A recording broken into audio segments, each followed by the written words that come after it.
Oh, astagfirullah. Ustadz Sugi, bisa terdengar suara saya, Ustadz? Terdengar. Oke, baik. Ustadz Sugi, Bang Dewa izin 10 menit untuk sholat. Tapi tadi saya mohon Ustadz Sugi mungkin bisa memperkuat narasi saya terkait Yohanes 17 ayat 20-21 tadi yang untuk menjawab apa yang Mbak Anti tadi sampaikan bahwa Yesus dan Bapa adalah satu. Itu Ustadz. Mohon diperkuat Ustadz, mohon ditambahi. Tafadhol.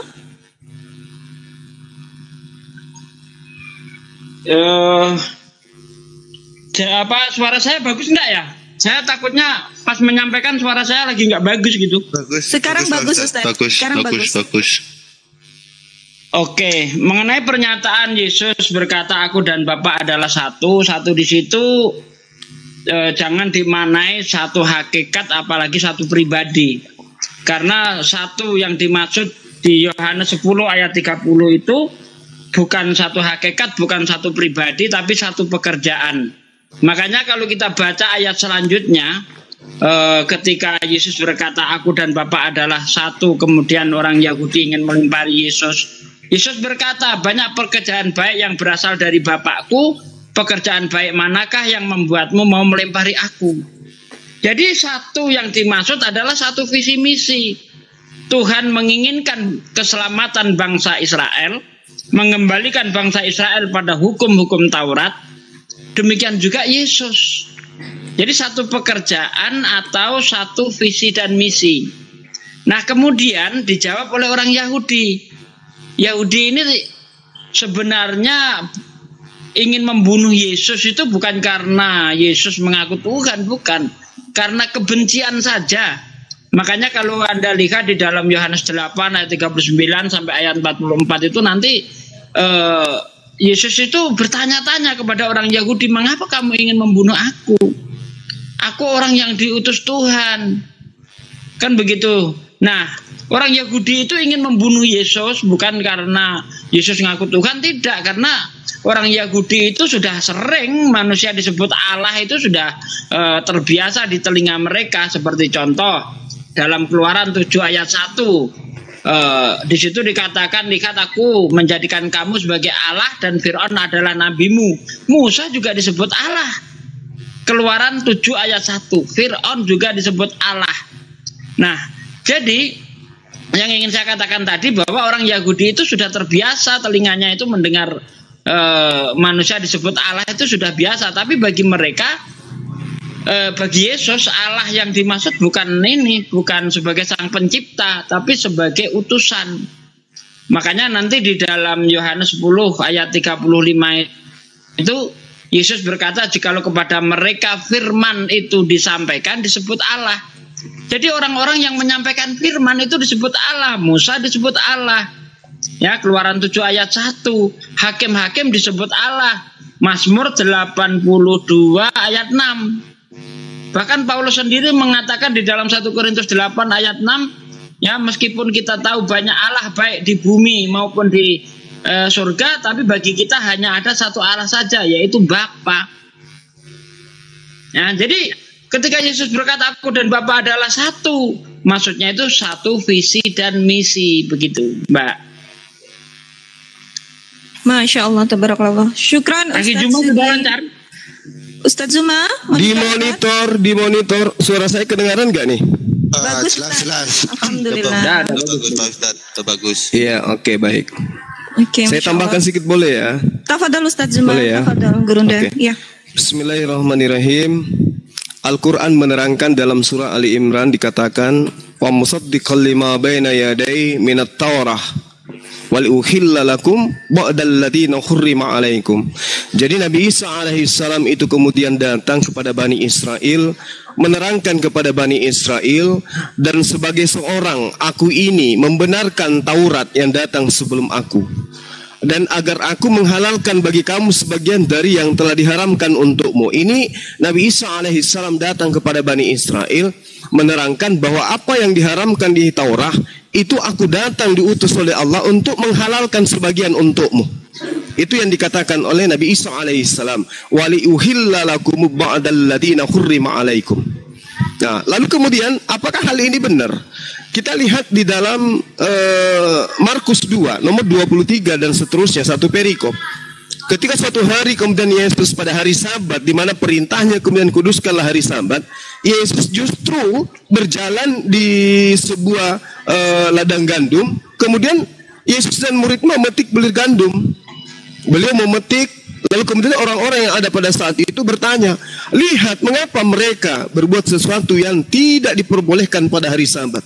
Nah, ini menandakan bahwasanya apa yang diterangkan Al-Quran itu tidak keliru. Lalu pertanyaannya, dari mana baginda Rasulullah Muhammad SAW tahu kalau itu adalah perkataan beliau sendiri, bukan wahyu dari pencipta langit dan bumi.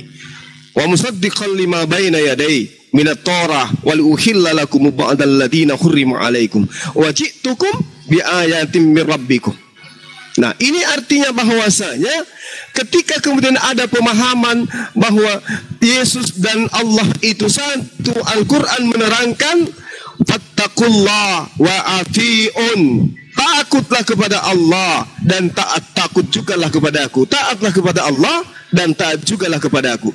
Artinya bahwasanya ketaatan yang diajarkan kemudian oleh Nabi Isa atau Yesus itu adalah ketaatan di mana Yesus datang mengajarkan perbuatan dan perkataan yang sesuai dengan perintah Tuhannya, bukan perkataan pribadinya. Aku berkata-kata bukan dari diriku sendiri. Perkataanku adalah apa yang diperintahkan untuk aku katakan, aku sampaikan. Yohanes 12 nomor 49. Begitu juga ketika dia mengatakan ajaranku bukan dari diriku sendiri, tetapi dari dia yang telah mengutus aku. Berarti benar Al-Quran. Nah, permasalahannya bagi kita yang berakal, dari mana seorang baginda Rasulullah Muhammad SAW tahu ini perkara kejadiannya 600 tahun yang silam? Dari mana? Coba. Kita aja orang Indonesia yang baru juga berumur kurang lebih usia kemerdekaan Republik Indonesia baru kurang lebih 70 tahun kemudian. Ada enggak di antara kita yang bisa mengkaji, mempelajari sejarah pada sebelum merdeka, setahun sebelum merdeka, apa yang terjadi? Gak ada yang tahu. Padahal kita hidup di zaman modern, kita hidup di zaman serba digital. Tapi baginda Rasulullah Muhammad SAW tidak ada sekolah, tidak ada pembelajaran, tidak ada kajian, tidak ada forum penelitian, tidak ada daftar pustaka. Baginda Rasulullah Muhammad SAW menceritakan 600 tahun kemudian, sebelumnya, lalu kemudian dibenarkan oleh apa yang diimani oleh teman-teman Kristen hari ini. Lihatlah dia, kenapa dia memetik gandum bersama muridnya pada hari Sabat. Al-Quran menerangkan itu. Nah, kalau dikatakan bahwasanya dia satu dengan Allah, dia satu dengan Tuhannya, jangan Al-Quran yang membatalkan itu. Cukup Bible sendiri yang membatalkan itu. Di dalam pengajaran Yohanes 8, Yesus sendiri menerangkan, jawab Yesus kepada mereka, katanya, biarpun aku bersaksi tentang diriku sendiri, namun kesaksianku itu benar. Kok bisa? Kok bisa kesaksianmu itu benar? Ya, sebab aku tahu dari mana aku datang dan kemana aku pergi. Tetapi kamu tidak tahu dari mana aku datang dan kemana aku pergi. Kamu menghakimi menurut ukuran manusia. Aku tidak menghakimi seorang pun. Dan jikalaupun aku menghakimi, maka penghakimanku itu benar. Sebab aku tidak seorang diri. Kalau Yesus sudah mengatakan dia tidak seorang diri, maka berhenti mengatakan Yesus dan Bapa itu satu. Kenapa? Karena ternyata Bapa dan Yesus itu satu. Dia tidak seorang diri di sana. Dia berdua. Aku tidak seorang diri, tetapi aku bersama dengan dia yang mengutus aku. Dan dalam kitab Tauratmu ada tertulis. Yesus menekankan lagi untuk membantah orang-orang yang menuhankan Yesus. Karena aku dan Bapa adalah satu. Yesus mengangkat kitab Taurat. Di dalam kitab Tauratmu ada tertulis bahwa kesaksian dua orang adalah sah. Subhanallah. Yesus sendiri mengatakan dua orang, dua oknum, dua entitas, dua pribadi. Kesaksian dua pribadi itu adalah sah. Lalu apakah berhenti sampai di situ? Tidak. Yesus menekankan, akulah yang bersaksi tentang diriku sendiri, satu, dan juga Bapa yang mengutus aku bersaksi tentang aku. Berarti aku dan Bapa adalah dua saksi. Berhenti mengatakan beliau dan Bapa satu. Ternyata satu di sini adalah satu ajaran, satu perbuatan, satu tindakan, satu visi. Makanya dikatakan tak ada yang sampai kepada Bapa kalau tidak melalui aku. Akulah jalan, akulah kebenaran, akulah hidup. Nah, sekarang kalau kita mengakui Yesus dan Bapa itu satu, maka kudu wajib kita dudukkan dia sebagai Nabi dan Rasul. Jangan kita anggap dia juga Tuhan. Karena Tuhan dengan Tuhan tidak mungkin bersatu. Tuhan satu dengan Tuhan dua tidak mungkin bersatu. Kenapa? Karena di situ ada dua Tuhan. Oleh karena itulah kemudian apa yang diterangkan Al-Quran. Wa isqalallahu ya Isa bin Maryam, a anta qulta linnas, wahai Isa putra Maryam, anak laki-lakinya perempuan manusia ciptaan berjenis kelamin perempuan bernama Maria. Apakah engkau yang mengajarkan kepada manusia? Fakhituni, jadikanlah dirimu, jadikanlah aku wa ummi ilahaini min dunillah, dan juga ibuku sebagai dua Tuhan selain daripada Allah. Qala subhanaka ma yakunu li an aqula ma laysa li bihaqqa. Ya, maha suci engkau ya Allah, maha suci engkau wahai yang mengutusku. Tidaklah mungkin aku mengatakan sesuatu yang bukan hakku untuk aku katakan. Aku tidak berkata-kata dari diriku sendiri. Apa yang aku katakan adalah apa yang diperintahkan oleh Bapa untuk aku katakan dan aku sampaikan. Berkaitan dengan Al-Quran, lalu apa yang kukatakan kepada mereka?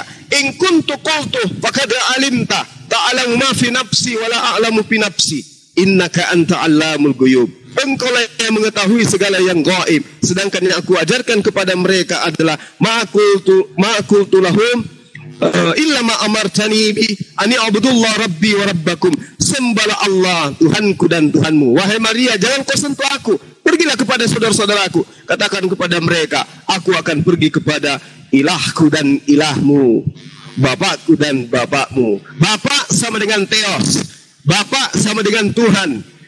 Berarti Bapakku dan Bapakmu artinya Tuhanku dan Tuhanmu. Yesus bertuhan. Jadi berhenti mengatakan Yesus dan Bapa adalah satu sama dengan dia adalah Tuhan. Tetapi yang benar adalah Yesus dan Bapa adalah satu. Yesus sama dengan utusan Tuhan, Rasulullah wa Nabiullah. Demikian sementara. Kalau ada yang mau menanggapi silakan. Terima kasih. Masya Allah, tabarakallah, Allahu Akbar, Allahumma sholli ala Muhammad wa ala ali Muhammad. Baik, Mbak Anti, itu tadi tambahan dari Gurunda Zuma, bahkan juga sudah dibawa tadi beberapa ayat suci Al-Quran. Mungkin ada tanggapan dari Mbak Anti? Tafadhal Mbak Anti, sayang silakan. Ya, berarti selama ini Yesus itu utusan, bukan Tuhan. Tafadhal Ustaz Assalamualaikum Zuma. warahmatullahi wabarakatuh. Mohon maaf. Waalaikumsalam Bang Dewa. Lanjut kemana? Kepental kayaknya Bang, mohon mungkin di bawah. Baik, tafadhal. Saya kembalikan ke Bang Dewa ya. Sebentar, aduh banyak yang mau naik lagi ini. Oke. Bingung nih, yang mana nih? Pade, mungkin Pade banyak Sugi. lagi. Pade Sugi Kalau ada yang mau, kalau ada yang ini tujuannya naik itu untuk kemudian mau memberikan penjelasan, biar saya turun daripada kongko kita. Aku aja Pak Ustadz, aku turun. Bang Dewa turunin aku Bang Dewa. Baik. Enggak, yang mau naik berikutnya ini mau ngapain? Orang cuma yang ditunggu kok malah lagi cuma mau turun. Yang mau naik, kalau yang pemilik komali dipusing dengan tamunya, saya turun. Jangan Bang, gimana sih? Gurunda pindah ke kamar saya aja, Gurunda. Saya baca. Iya. Nanti setelah saya buat Bang Dewa siuman baru naikkan yang lain. Masya Allah. Enggak begini. Kecuali ada bom-bom boleh. Gitulah. Begini Bang Juma ya. Mbak Anti ini dari kemarin itu memang pengen ngobrol sama Bang Juma. Alhamdulillah beliau sudah membuka yang namanya hatinya, pikirannya gitu kan. Beliau ingin belajar yang namanya Islam itu seperti apa. Begitu. Dan insya Allah kita doakan mudah-mudahan beliau itu mau bersyahadat. Insya Allah mudah-mudahan itu ya. Amin. Dan ibunya Amin. Dan ibunya, posisi ibunya ini adalah seorang Kristen. Tetapi walaupun Kristen tidak pernah yang namanya beliau itu ke gereja. Tidak pernah. Barang sekalipun ke gereja tidak pernah. Tetapi beliau itu wafat, kita wallahu alam ya, wafatnya itu apakah secara Kristen atau secara Islam kita tidak tahu di situ Bang. Yang jelas pada saat dibisikkan yang namanya 2 kalimat syahadat, ada satu momen dia itu ternyata berinteraksi gitu Bang. Air matanya bercucuran, setelah itu tangannya berinteraksi gitu loh Bang. Dan beliau ingin banyak belajar Islam dari Bang Juma karena banyak mendengar diskusi antara Bang Juma dengan pihak saudara kita yang Kristen itu Bang. Gitu Bang. Dan Dewa sedikit menyanggah ya mengenai pernyataan aku dan Bapak adalah satu. itu ternyata ayat itu terlalu banyak ya bertentangan dan kontradiksi. Aku dan Bapa adalah satu, tidak bisa dibilang itu adalah satu hakikat ataupun satu pribadi, tidak ada. Yang jelas kami pun bisa berasumsi kalau itu adalah satu pengajaran.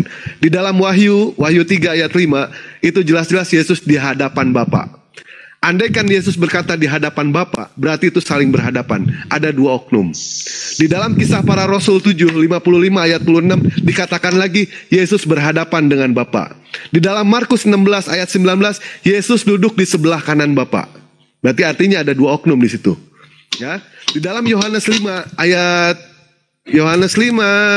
26 dikatakan Bapa hidup sendiri dan Yesus punya hidup sendiri. Betul tidak Bang Juma? Berarti itu dua oknum yang berbeda. Di dalam Wahyu 22 ayat 1 sampai 3 ada tahta Bapa dan ada tahta Yesus. Jadi di situ jelas ada dua, di situ dua oknum. Jadi dikatakan aku dan Bapa adalah satu, gugur di situ, Mbak. Kalau itu dinyatakan satu hakikat, gugur. Sesungguhnya hakikat Yesus yang sebenarnya adalah manusia. Dan itu tidak bisa yang namanya ditolak lagi, tidak bisa. Sesuai dengan ayat yang ada di dalam Bible. Begitu Bunda Anti ya. Dan beliau nambahkan Bang, oh ya lanjut Bang Dewa. Silakan. Beliau ingin menanyakan, baik. Beliau ingin menanyakan mengenai soal surga, Bang. Surga di dalam ajaran agama Islam dengan surga di dalam ajaran agama Kristen.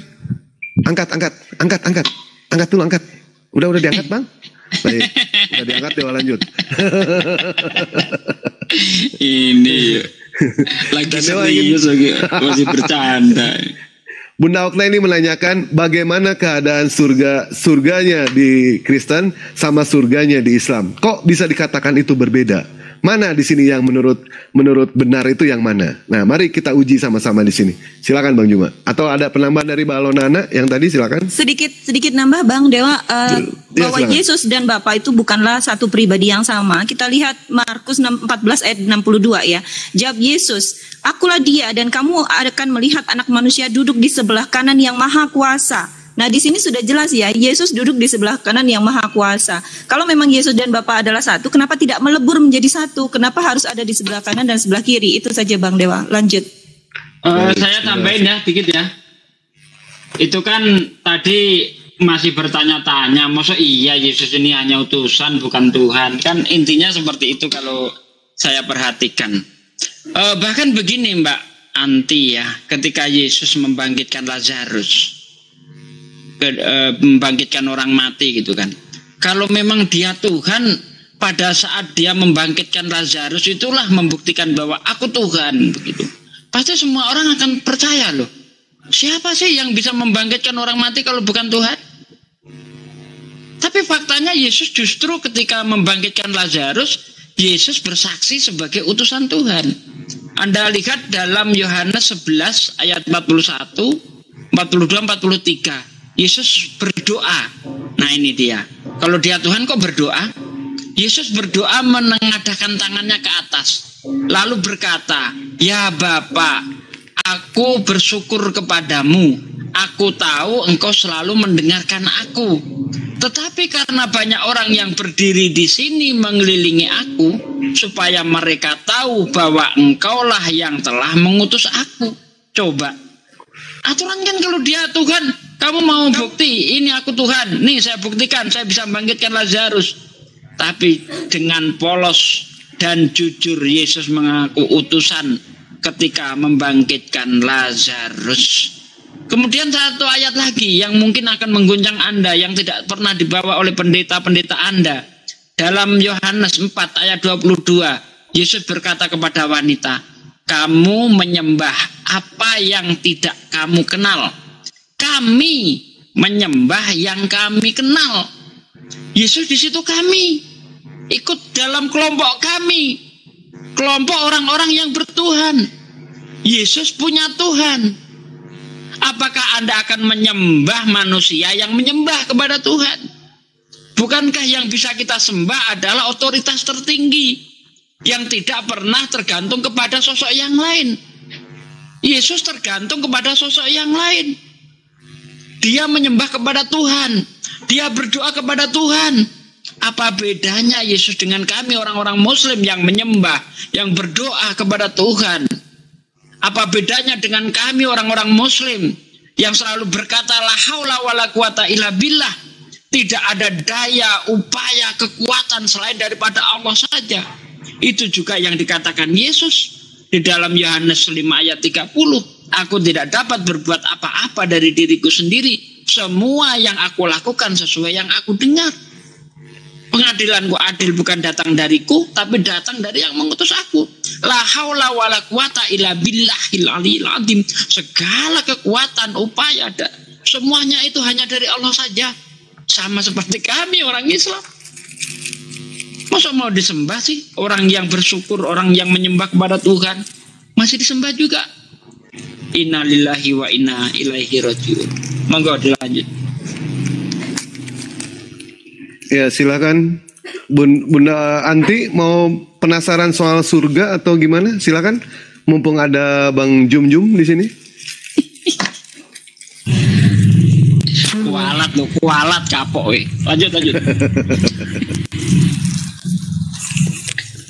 Silakan Bunda Anti. Iya, boleh Bang. Silakan.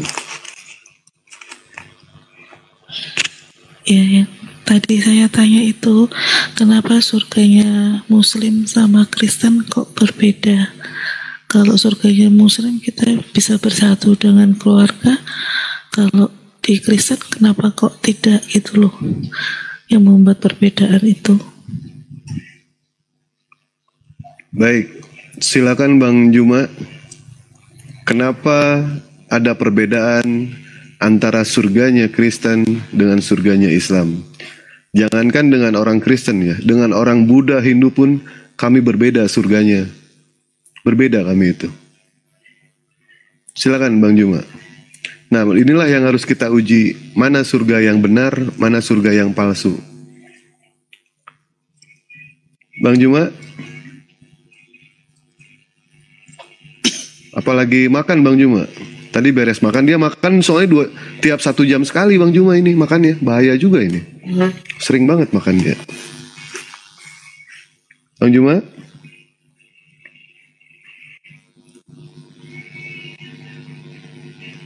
Sepertinya ada gangguan sinyal Bang Dewa. Iya. Coba ini lagi. Sebentar. Semoga Allah mudahkan ya Tuhan Villa. Kita doakan Bang Zuma mendapatkan sinyal yang lebih lancar di sana ya. Amin. Bang Juma nanti lain kali kalau ke gunung bawa tutup panci, anggap aja itu parabola buat nangkap sinyal, itu bagus itu. Aduh ini pelecehan banget. Astagfirullahaladzim. Bang Juma kayaknya sih masih kemiyut tuh Aki.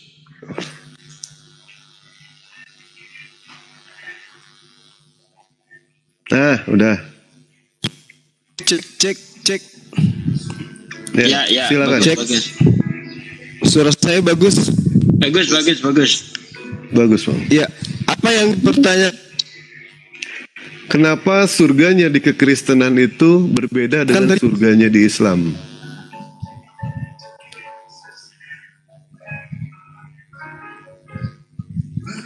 Oh iya. Kalau surganya Islam itu sebagaimana yang ada di dalam Al-Quran diterangkan, Bismillahirrahmanirrahim, qad aflahal mu'minun. Ya, surga itu adalah tempat orang yang beruntung, bukan tempat orang yang buntung. Kenapa saya katakan surga itu tempat orang beruntung? Karena di surga aspek yang dimiliki oleh manusia di atas muka bumi ini itu masih dimiliki nanti di surga. Konon ceritanya di surganya teman Kristen itu orang jadi buntung di sana. Gak ada lagi kelamin, gak ada lagi buah dada wanita, semuanya buntung. Itu bukan surga, itu siksaan, itu neraka pun tidak seperti itu. Jangankan di surga, di neraka pun apa yang kita punya di atas muka bumi ini, itu juga yang akan kita punya nanti di surga dan di neraka.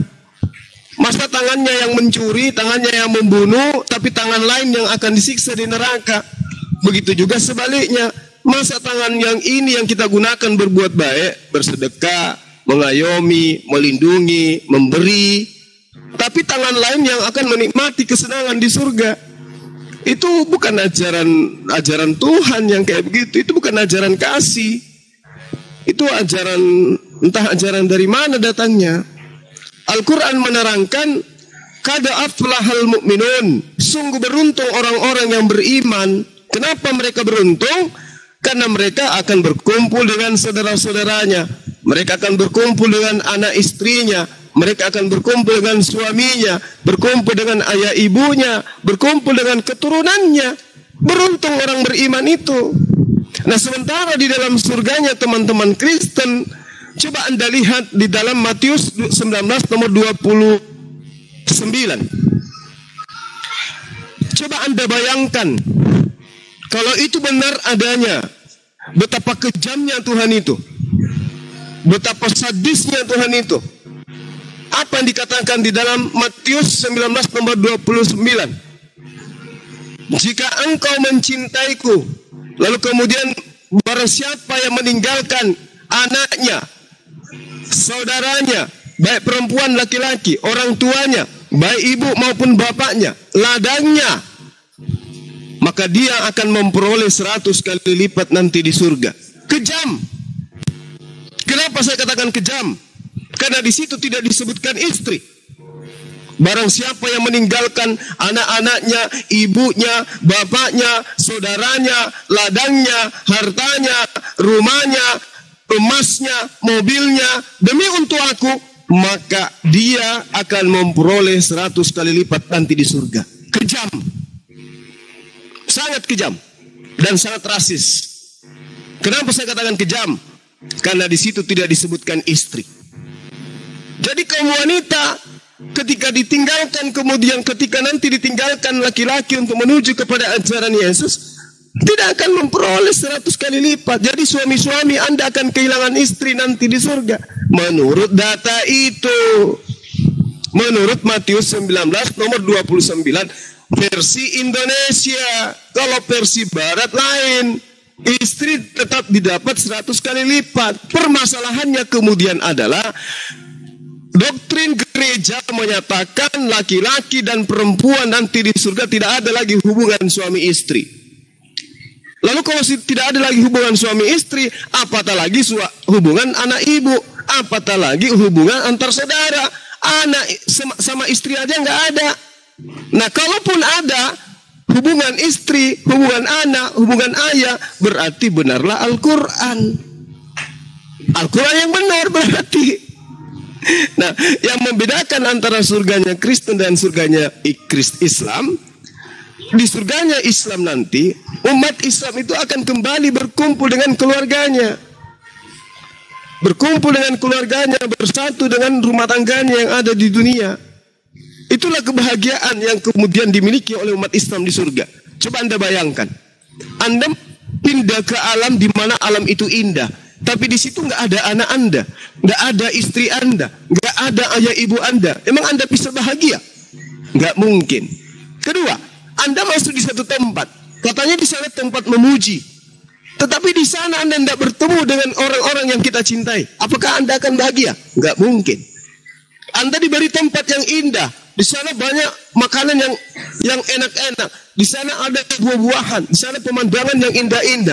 Tapi Anda tidak diberi lambung, Anda tidak diberi jasad lagi untuk makan. Apakah itu adalah kenikmatan? Apakah itu kebahagiaan? Tidak, itu siksaan. Maka berbahagialah orang yang beruntung itu, kata Allah. Karena kenapa? Allah mengatakan mereka akan berkumpul bersama dengan keluarganya, mereka akan berkumpul bersama dengan anak-anaknya, mereka akan berkumpul dengan anak cucunya di surga. Nah, kalau di Kristen ada nggak dalil kayak begitu? Nggak ada. Nggak ada dalil kayak begitu. Sementara Al-Quran mengatakan alladzihum fihi sholatihim khashi'un. Beruntunglah orang-orang yang mendirikan sholat dengan khusyuk. Beruntunglah orang-orang yang kemudian menjaga perbuatan dan perkataan yang tidak berguna. Walladzina hum 'anil lagwi mu'ridun walladzina hum lizzakati fa'ilun. Beruntunglah orang-orang yang menunaikan zakat. Walladzina hum li furujihim hafizun. Beruntunglah orang-orang yang memelihara kemaluannya dari kemaksiatan. illa ala azwa, kecuali kepada istrinya. Aw ma malakat aymanuhum fa innahum ghairu malumin, dan kepada hamba-hamba yang mereka punya, kepada budak yang mereka punya, maka sesungguhnya mereka tidak tercela.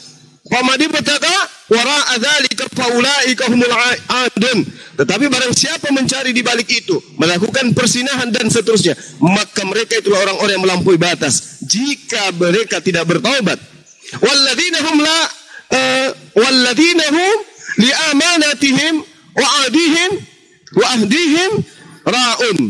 Dan sungguh beruntung orang-orang yang memelihara amanat-amanat dan janji-janjinya. Walladzina hum ala salawatihim yuhafizun. Dan beruntunglah orang-orang yang memelihara salatnya. Ulaika humul warisun. Mereka itulah orang-orang yang mewarisi tempat terindah di antara semua ciptaan Tuhan. Alladzina yaritsunal firdausi, yaitu mereka yang mewarisi surga Firdaus. Mereka kekal di dalamnya. Hum fiha khalidun. Pada hari ini engkau akan bersama aku di Firdaus. Berarti orang-orang yang salat, orang-orang yang menjaga perbuatan baiknya, amal baiknya, melaksanakan zakat dan seterusnya, mereka akan bertemu dengan Yesus di Firdaus. Subhanallah. Ini Al-Quran. Ini Al-Quran. Jadi kesimpulan internal Islam itu adalah Nabiullah Isa alaihissalam menjanjikan 100 kali lipat kenikmatan, kebahagiaan. Ketika orang-orang itu meninggalkan keluarganya, hartanya, demi untuk menyembah kepada Allah dan taat kepada Yesus sebagai utusan Allah, mereka akan mendapatkan 100 kali lipat. Kalau di Islam ada hadis yang menjanjikan 72 bidadari, Yesus justru menjanjikan Bani Israel yang taat kepada hukum Torah 100 kali lipat apa yang mereka tinggalkan. Saya kira begitu sederhananya, bahwasanya ketika Anda ingin mencari perbedaan antara surga Kristen dan Islam, pembeda yang sangat akurat adalah di surga Islam kita akan berkumpul dengan orang-orang yang kita cintai, berkumpul dengan orang-orang yang kita sayangi, kita makan, kita minum, kita bersenda gurau, kita bahagia. Anda bayangkan kalau Anda ke tempat di dunia ini yang paling indah, misalnya di Dubai misalnya, Anda berlibur di sana seminggu, 2 minggu, 3 minggu, tapi ada batasannya. Anda bahagia bersama dengan keluarga, bisa jalan-jalan ke Dubai, itu adalah kebahagiaan yang luar biasa. Tapi ada batasnya. Tapi ketika di jannah, di surganya umat Islam, Anda bahagia, di mana tempat di sana itu tidak bisa dibayangkan dengan akal manusia seperti apa keindahan dan kenikmatannya serta kebahagiaannya. Di sana Anda bukan seminggu, bukan sebulan, bukan setahun, bukan 100 tahun, bukan 2000 tahun, bukan 1 triliun tahun, tetapi Anda kekal selama-lamanya. Subhanallah, kebahagiaan yang tidak bisa terukur. Dan di sana tidak ada perang naga, tidak ada mati lampu, nggak ada kemudian pesundal-pesundal. Yang ada di sana adalah pelayan-pelayan yang cantik jelita, pelayan-pelayan yang gagah, pelayan-pelayan yang kemudian tampan, pelayan-pelayan yang siap kemudian untuk mengikuti apa yang diperintahkan oleh penghuni-penghuni orang-orang yang beriman. Dan orang beriman sudah pasti memiliki akhlakul karimah di hadapan Allah. Jadi tidak mungkin kemudian dia melakukan kemaksiatan lagi di tempat, apalagi di hadapan Allah Subhanahu wa taala. Jika di dunia saja mereka hidup benar, mereka takut kepada Allah karena mereka meyakin bersaksi tiada Tuhan selain Allah. Mereka tidak bermaksiat meskipun hanya seorang diri. Mereka tidak melakukan apa-apa pun yang melanggar perintah Tuhan meskipun dia sendiri, karena merasa melihat Allah. Bagaimana nanti kebahagiaannya menatap wajah Allah? Apakah mungkin orang-orang beriman yang takut kepada Allah ini mampu melakukan maksiat di hadapannya? Tak mungkin. Itu adalah sesuatu yang mustahil. Kebahagiaan itu hanya ada pada kalimat la ilaha illallah Muhammadar Rasulullah. Demikian. Sementara sahabat yang lain silakan ditambahkan. Baik, terima kasih banyak Bang Juma. Luar biasa ya penjelasan mengenai surga. Sodakta ya akhi, Masya Allah, Subhanallah. Sebagai poinnya ya Bunda Akti ya, yang namanya surga itu adalah tempat kenikmatan. Segala kenikmatan yang ada di dunia, insya Allah kita akan meneruskan lagi nanti di akhirat. Tidak mungkin yang konon katanya dinyatakan sebagai hidup seperti malaikat. Apa enaknya hidup seperti malaikat? Nggak ada enaknya sama sekali hidup seperti malaikat. Malaikat tidak makan, malaikat tidak minum, malaikat tidak punya kemaluan. Apa enaknya? Justru kita bersyukur menjadi seorang manusia, ya kan? Segala kenikmatan kita lanjutkan nanti di akhirat. Dan nikmat puncak paling tinggi adalah ketika kita berjumpa dengan Allah Subhanahu wa taala di surga nanti, dan kita berkumpul dengan orang-orang soleh, kita berkumpul dengan Rasulullah sallallahu alaihi wasallam. Itulah puncak nikmat yang paling nikmat ketika kita berada di surga. Nah, untuk membuktikan kebenaran surga itu, kita lihat dulu siapa penulis yang di dalam kitab suci itu. Apakah manusia itu bisa dipercaya atau tidak? Siapa itu Paulus yang menuliskan mengenai soal surga? Ternyata sosok Paulus itu sosok yang tidak jelas. Kalau Nabi Muhammad, insya Allah tidak mungkin yang namanya Allah menurunkan suatu kitab suci kepada orang yang tidak jelas. Nabi Muhammad jelas, silsilahnya jelas, sampai kepada Nabi Adam semua jelas Nabi Muhammad. Nabi Muhammad punya bapa namanya Abdullah, Abdullah punya bapa namanya Abdul Muttalib, Abdul Muttalib Hashim, Hashim Abimanap, Abimanap Qusay, Kilab, Mur'ah, dan lain sebagainya, sampai kepada Nabi Adam alaihissalam. Bagaimana dengan Paulus? Apakah ada yang tahu bapaknya itu Paulus itu siapa? Tidak ada yang tahu sampai hari ini, Bunda Akti ya. Jadi yang jelas kitab Bible itu ditulis sama orang-orang yang tidak jelas. Begitu, Bunda Anti. Silakan, ada tambahan dari yang lain? Apa mau ditanyakan lagi, Bunda Anti? Seandainya saya masuk Muslim, berarti saya bisa berkumpul sama keluarga nanti di surga, Bang. Silakan. Silakan, dari siapa yang mau jawab?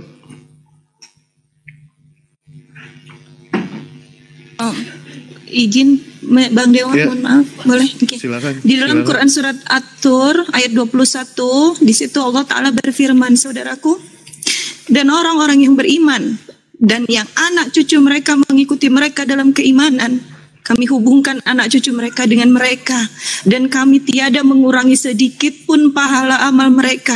Tiap-tiap manusia terikat dengan apa yang dikerjakannya. Di dalam tafsir Jalalain di sini ayat ini dijelaskan bahwa maksud bahwa Allah menyatakan di situ kami hubungkan anak cucu mereka dengan mereka itu yaitu bahwa anak cucu mereka kelak di surga, sehingga jadilah anak cucu mereka sama derajatnya dengan mereka, walaupun anak cucu mereka tidak beramal seperti mereka. Masya Allah, di sini ada syafaat ya Bang Dewa ya, sebagai penghormatan terhadap bapak-bapak mereka agar bisa berkumpul dengan anak cucu mereka di surga kelak. Amin, Allahumma amin. Bayangkan Banti, kita berkumpul dengan semua garis keturunan kita, dan keindahan yang paling luar biasa dari itu semua adalah kita bisa berkumpul bersama dan bisa melihat Allah Subhanahu wa Ta'ala di depan mata kita tanpa hijab. Itu yang Masya Allah luar biasanya surga dalam Islam. Aduh, saya sampai bergetar. Maaf, tafadhal Bang. Iya, nggak apa-apa. Itu puncak kenikmatan ya pada saat kita itu berjumpa dengan Allah, Bunda Akti ya. Iya. Dan Ini ya, saya tambahin Bang Dewa ya. Ya, lanjut. Dalam surah Yasin 56, Bismillahirrahmanirrahim. Wa azwajuhum fi tilalin alaihi muttaqiun lahum fiha fakihatu wa lahum ma yaddaun salamun qawlam mir rabbir rahim. Mereka dan pasangan-pasangannya berada dalam tempat teduh bersandar di atas dipan-dipan. Di surga itu mereka memperoleh buah-buahan dan memperoleh apa saja yang mereka inginkan. Salamun qaulam mir rabbir rahim. Kepada mereka dikatakan salam sebagai ucapan selamat dari Tuhan yang penyayang. Ya, dan di ayat selanjutnya, dan dikatakan kepada mereka orang-orang kafir, bersiaplah kamu dari orang-orang berpisahlah kamu dari orang-orang mukmin pada hari ini, wahai orang-orang yang berdosa. Bukankah aku telah memerintahkan kepada kamu, wahai anak cucu Adam, agar kamu tidak menyembah setan? Sungguh setan itu musuh yang nyata bagimu, dan hendaklah kamu menyembahku, inilah jalan yang lurus. Nah, jadi jelas sekali di dalam Al-Quran bagaimana gambaran di dalam surga di dalam Islam. Kita akan ditemukan dengan pasangan-pasangan kita akan diberi buah-buahan ya, dan kita akan mendapatkan salam dari Tuhan kita, salamun qaulam mir rabbir rahim. Begitu Mbak, terima kasih. Silakan Bunda Okta, ada yang mau ditanyakan lagi? saya sudah mantap mau masuk. Masya Allah, Allah Akbar, Subhanallah, Alhamdulillah ya Allah, Ya Allah. Masya Allah, Alhamdulillah. Ya Allah. Saya terangkan sedikit ya, Bunda Anti ya. Semua para nabi, Bunda Anti ya, semua para nabi tanpa terkecuali, Bunda Anti, tanpa terkecuali semua ingin menjadi umatnya Rasulullah Sallallahu Alaihi Wasallam. Dari mulai Nabi Adam alaihissalam sampai kepada Nabi Isa alaihissalam, semua ingin menjadi umatnya Rasulullah Sallallahu Alaihi Wasallam. Nabi Adam selalu berdoa ingin dijadikan umatnya Rasulullah Sallallahu Alaihi Wasallam, tidak Allah kabulkan, Bunda Ati. Nabi Ibrahim alaihissalam, Nabi Musa alaihissalam, semua ingin menjadi umatnya Rasulullah Sallallahu Alaihi Wasallam, tetapi tidak Allah kabulkan. Hanya satu Nabi yang Allah kabulkan, Isa alaihissalam. Isa alaihissalam. Kita, alhamdulillah, bersyukur menjadi umatnya Rasulullah Sallallahu Alaihi Wasallam. Bersyukur kita itu mendapatkan 3 kali kemuliaan. Ya silakan Bang Juma. Beliau sudah yakin akan Islam. Alhamdulillah. Bunda Anti luar biasa ya. Dari mendengar perdiskusian antara Bang Juma sama orang-orang Kristen, ternyata beliau masih diberikan akal sehat untuk memilah dan untuk memilih. Silakan Bang Juma.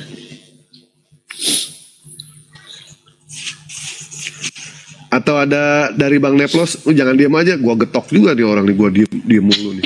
Bang Neplos. Bang Neplos. Naam. Ya. Setelah ini kita melanjutkan apa yang PR tadi malam ya, Mualim Dewa ya, janji ya, jangan ditutup ya. Boleh siap. Ya, oke, siap. Ya. Insya Allah. Jadi saya hanya mau menambahkan bahwa untuk kepada Mbak Okta, tentulah di dalam surga itu salah satunya adalah kita bisa mendapati apapun yang kita inginkan sesuai di dalam surah Fussilat ayat 31. Di dalamnya kamu memperoleh apa yang kamu inginkan dan memperoleh pula di dalamnya apa yang kamu minta. Nah, ketika misalnya ingin bertemu dengan keluarga, sanak saudara, teman-teman dan yang lain, itu juga dipertegas dalam surah Ar-Ra'd ayat 23.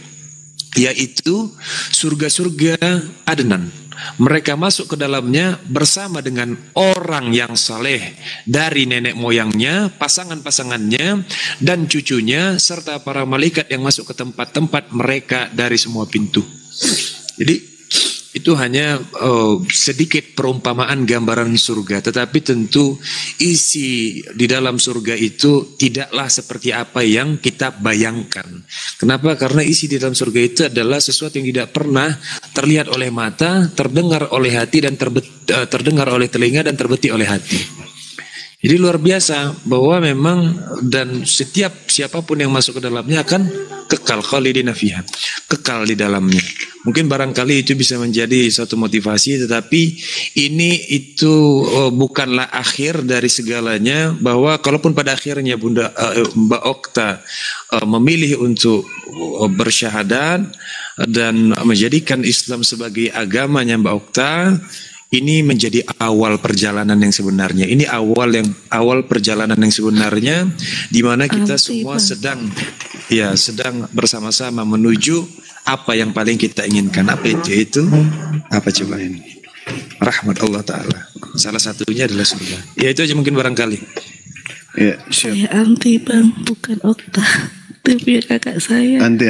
Itu Anti, namanya. Anti. Ya. Mbak Anti. Aki Juma, monggo disyahadatkan. Udah mantap, tidak perlu lagi kita apa ya. Kecuali kalau belum mantap kita keluarkan lagi dalil-dalilnya. Monggo Aki Juma. Aki Juma. Ya, cek. Gurunda. Cek. Suara saya putus-putus ya. Iya. Aman sekarang Gurunda. Udah bagus. Halo, cek.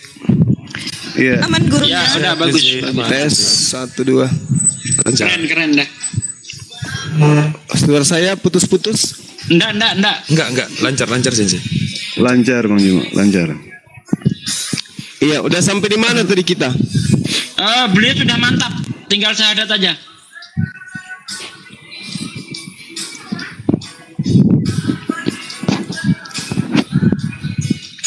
Halo. Ya. Ya. Beliau sudah yakin sama yang namanya kebenaran Al-Quran, Bang. Alhamdulillah. Udah mantap. Beliau sudah mengakui Nabi Isa alaihissalam itu sebagai utusan. Alhamdulillah. Beliau adalah manusia yang dimuliakan oleh Allah Subhanahu wa taala. Beliau adalah nabi yang besar, abduhu wa rasuluhu. Alhamdulillah. Allahu Akbar. Gimana Juma langsung dituntun syahadat? Dituntun untuk bersyahadat, Bang Juma. Beliau sudah mau bersyahadat? Iya, mau. Udah.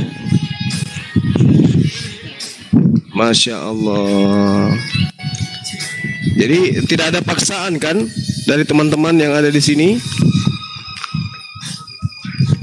Ya, baik, saya tanya dulu ke Bunda Anti. Bunda Anti. Iya. Bunda Anti. Iya, Bang. Apakah Bunda Anti yakin mau masuk ke dalam Islam? Yakin 100%? Yakin. Apakah tidak ada yang melakukan intimidasi kepada Bunda Anti? Enggak ada, Bang. Apakah itu tulus dari hati Bunda Anti? Iya, Bang. Tidak ada paksaan sama sekali ya? Tidak ada paksaan sama sekali dari siapapun juga? Betul? Baik. Terima kasih banyak ya Allah. Terima kasih banyak. Silakan Bang Juma. Oke, baik. Ukhti Anti, mungkin kita langsung prosesi syahadat ya. Kalau saya diamanahkan kemudian untuk memimpin syahadat sahabat saya ini, ya mungkin kita bisa mulai aja. Ukhti ikuti saya dalam bahasa Arabnya, nanti kita terjemahkan kemudian disaksikan oleh ribuan teman-teman yang lagi nyimak sebagai saksi Allah memberikan hidayah kepada saudari saya ini. Bismillahirrahmanirrahim. Bismillahirrahmanirrahim.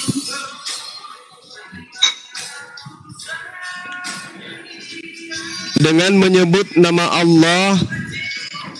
Dengan menyebut nama Allah yang Maha Pemurah lagi Maha Penyayang. Lagi Maha Penyayang.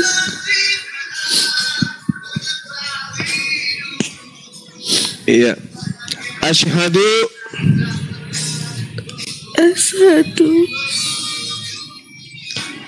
Allah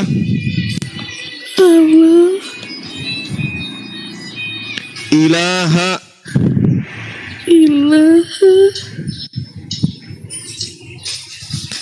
illallah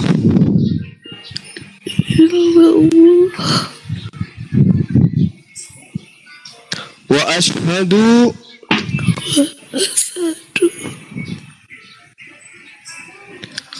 anna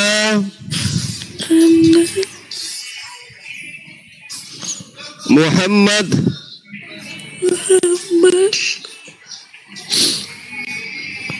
Rasulullah.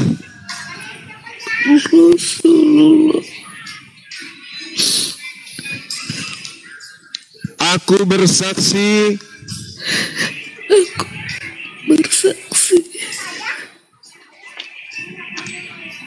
tidak ada Tuhan selain Allah. Tidak ada Tuhan selain Allah. Dan aku bersaksi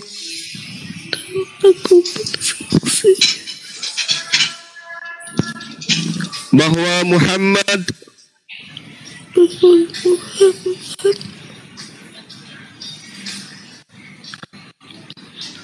utusan Allah.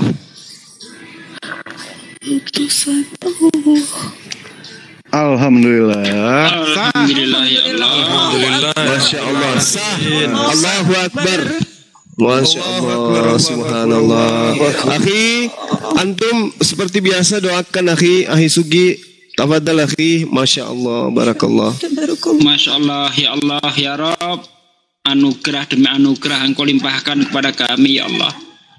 A'udzu billahi minasyaitonir rajim. Bismillahirrahmanirrahim. Allahumma shalli wa sallim ala sayyidina wa maulana Muhammad wa ala ali sayyidina Muhammad wa ala alihi wa sahbihi rasulillah ajmain walhamdulillahi rabbil alamin. Hamdan syakirin, hamdan naimin, hamdan yu'afi ni'mahu wa yukafi mazidah. Ya Rabbana lakal hamdu kama yang bagi li jalali wajhika wa 'azim sultanik. Allahumma salli wa sallim ala sayyidina Muhammad wa ala ali sayyidina Muhammad. Allahumma inna nas'aluka salamatan fid din wal afiyatan fil jasad wa siyadatan fil ilmi wa barakatan fil rizqi wa taubatan qoblal maut wa rahmatan ingkal maut wa maghfiratan ba'dal maut. Allahumma hawin alaina fi sakaratil maut wa najati minan nar wa anzilhu indal hisab. Ya Allah ya Rabb, hari ini kami bersyukur kepadamu ya Allah, telah Engkau beri hidayah lagi saudara kami ya Allah, yang tadinya menyekutukan Engkau ya Allah, menjadikan nabimu sebagai sesembahannya ya Allah.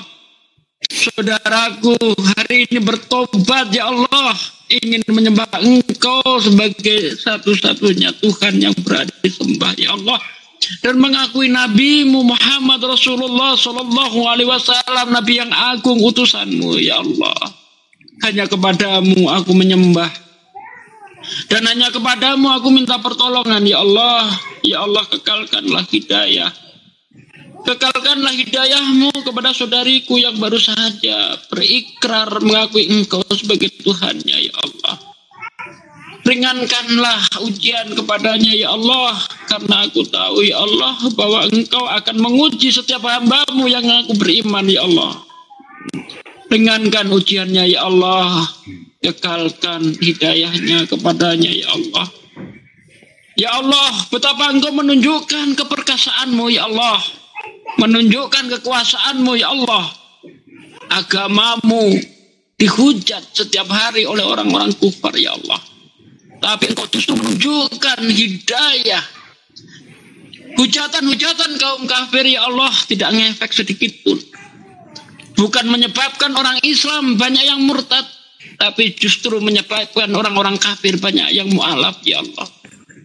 Engkau berfirman di dalam Al-Quran ya Allah, wa makaru wa makarullah wallahu khairul makirin.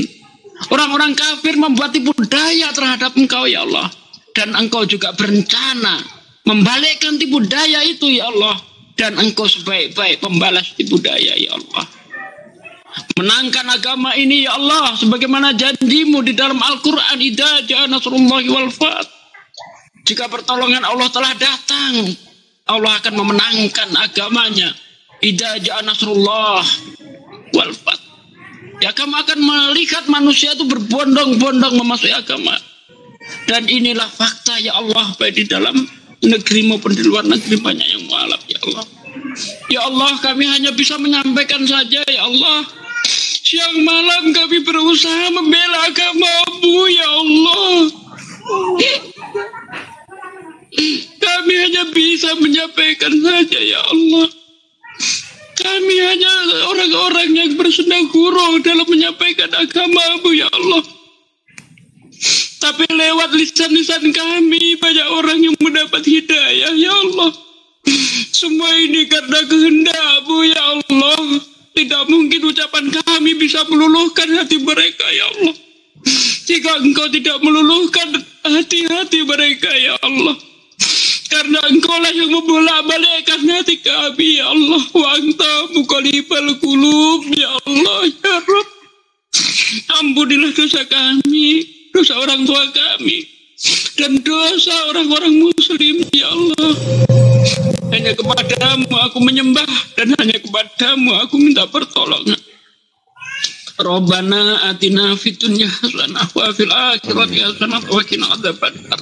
Subhana rabbika rabbil izzati amma yasifun wa salamun mursalin walhamdulillahi rabbil alamin. Amin ya rabbal alamin.